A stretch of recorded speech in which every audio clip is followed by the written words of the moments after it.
Guys, welcome to HardReset.Info channel. Today I have Blackview A200 and I will show you how to add event to your calendar on this device. To do it, open calendar application. In it we can change view for a month to be easily to add. And tap on day when we want to add it, maybe 29th of August. There is plus icon and event. First step, you can add the title of your event.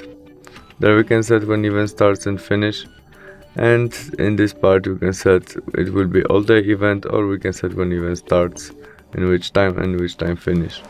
Repeat of that if we need, maybe every month, every year, what you prefer.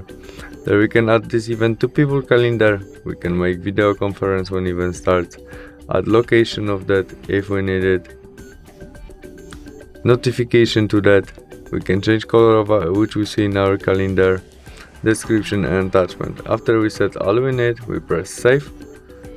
You mustn't add everything and we have it in our calendar right now. Thanks for watching, see you soon, bye.